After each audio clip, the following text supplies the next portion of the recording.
Hello, Earthbound peeps. My name is Ben Sleva, and I will be the one walking you through this week's episode. Last time, we covered a very long portion of the game, from Pyramid to Dungeon to Dark Swamp. This time, we are going from fighting the primitive to out-of-the-world future tech. The metal man ahead is no Tin Man. He's not looking for a heart because he has no need for one. The 80s called, they want their shoulder pads back. You knew his Junior, and you're about to meet his Deluxe. We all know who I'm talking about, so why am I stalling? Let's strap on our big boy pants and get ready for Starman Deluxe. Last week, we finished our trek through the swamp, defeating our old nemesis Belch Barf once and for all. This time, we prop up on dry land, shake off our boots, and head into a cave filled with friends that we will get to know a bit better shortly. Talking to everyone will show that they're too shy to speak, so like any awkward situation we're part of, we leave.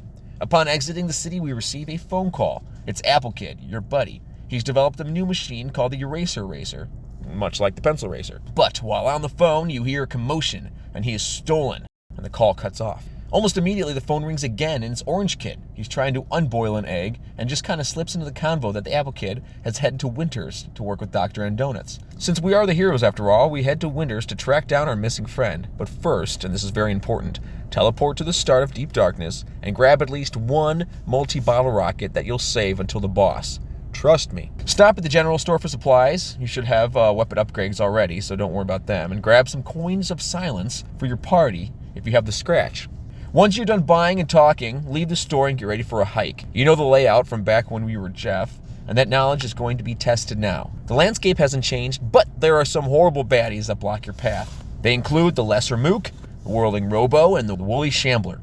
They're all disguised as diamond sprites in the overworld, so you don't know what you get until you see them. That'll be a common theme for the rest of the game. Feel free to grind if you want, though. You'll want to be between level 50 or 60 by the boss's dungeon, so plan accordingly. At the bottom of the first segment, you'll go through the same motions as earlier. Stand at the Nessie port and wait for the big old beast to stop by. He'll take the entire party to the southern shore on his head and then say goodbye for the rest of the game. But it's nice to know that he's still there, though.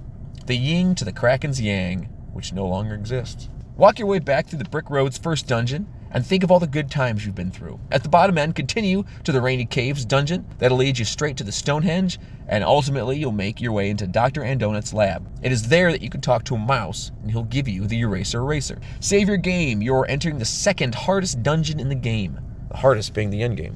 Welcome to Stonehenge Base. The 40-mile-long cavern has 4 spots. The Purple Squid Maze, the Sword of King's Factory, the Strobe Light Corridors, and the Boss Room.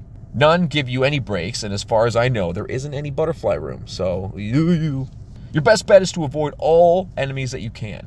If the ones you end up fighting are too tricky for you, then grind a bit in the front of the cave and frequently go back to Dr. Andon's lab for a refresh. Don't push yourself, because you'll need all the strength at boss time.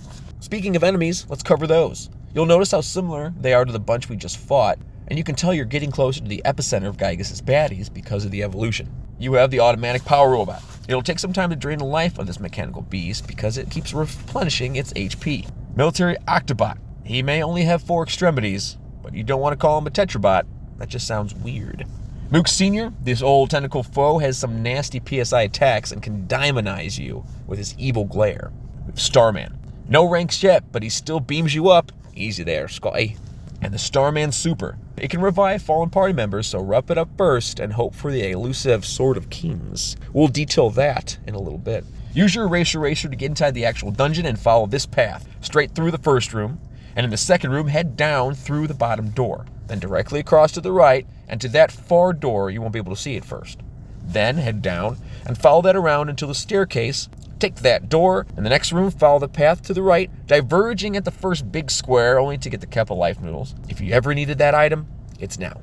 Then finish out this part of the map and get ready to make a very important life choice. If you choose the red pill, continue to use caution and make your way through the factory base. If you choose the blue pill, accept your fate of being trapped forever in the Stonehenge base because you're going to forever be looking for the Sword of Kings. Red pill people, skip to this timestamp. Blue pill people, skip to this timestamp. What are you going to choose? What are you going to choose? Looks like you've chosen the blue pill. Looks like you have all free time in the world. Good to know. I'll send you my laundry to do since you're so bored. In taking the blue pill, you'll have fully signed onto hanging out in this section for many, many hours. Freely walk around each path collecting the presents you want. No rush though, take your time. Have some fun seeing the sights. While you're enjoying yourself, look for these golden boys. These are the Starman Super. They're a bit unique because they have a chance of dropping Pooh's only weapon in the game, the Sword of Kings.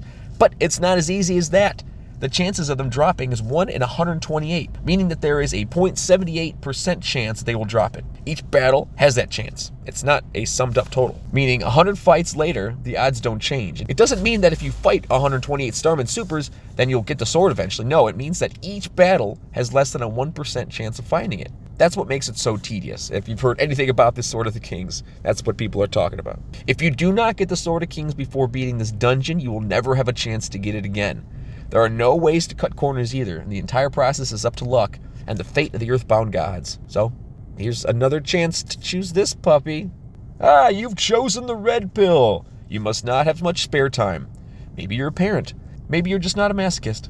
Whatever the reason, in this first room, head to the far right before taking the ladder down to grab that broken harmonica. It will eventually become the baddest beam, which is a great weapon for Jeff.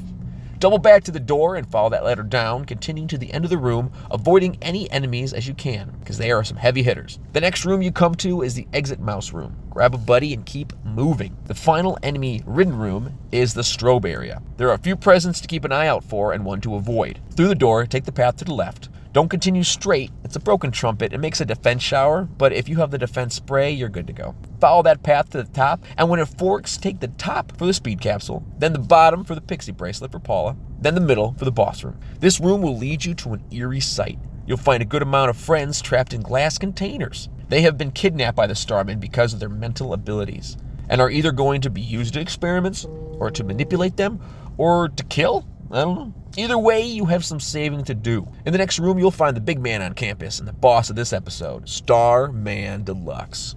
You are much stronger than our intelligence indicated. We are not prepared for that eventuality. The prophecy from the Apple of Enlightenment may be true, but you must not underestimate us. That's Starman. That's my Starman Deluxe. Do you like it? Of course you did. Get ready for quite a fight. He's as heavy a hitter as he looks. According to the Earthbound Player's Guide, it is a prototype that took so long to build that only one could be made. The Starman Deluxe enters the battle with an automatic PSI shield beta, rendering any psychic attack on him useless, unless Jeff uses the neutralizer or the shield killer. So if you have those, use them. During the battle, it can fire a beam, as well as put up PSI shield beam. The Starman Deluxe is notable for being the first enemy in the game capable of using PSI Starstorm, which is only the alpha version, but still.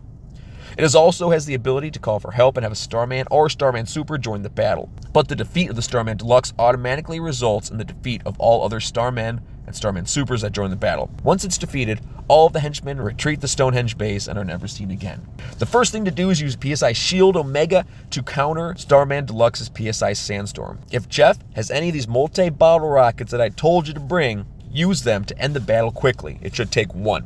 One rocket should take him out on the first turn. If you don't have any rockets, use physical attacks to take him out. Make sure to keep your shield up if it goes away. If you didn't save any bottle rockets for him, you just keep bashing. Make sure to keep your HP up as high as you can. Starstorm is a pain. And just like that, the base is empty of its robotic inhabitants, and you are good to talk to your newly saved friends. Another boss down and another step closer to the endgame. Doggone, you're making me so proud. The real highlight of this run is the Sword of Kings, so I want to hear all of your stories. What pill did you choose, and were you able to get that sword? I have played through this game so many times that I've lost count, and I have never, ever gotten the sword. So keep that in mind if you're struggling to find it. It's very defeating, so don't sweat it, man. Anyone out there find on their first couple or even their first fight? I won't believe you if you say you did, but it'll be nice to hear. And like that, we're done. Keep an eye open for next week's boss, the odd twist of metal that'll scramble your mind. The Electro Spectre. And if you're in the mood for some more boss videos, click on the left playlist. And if you want some other Earthbound videos to get your thoughts through the day, click on the right one. And like always, later days.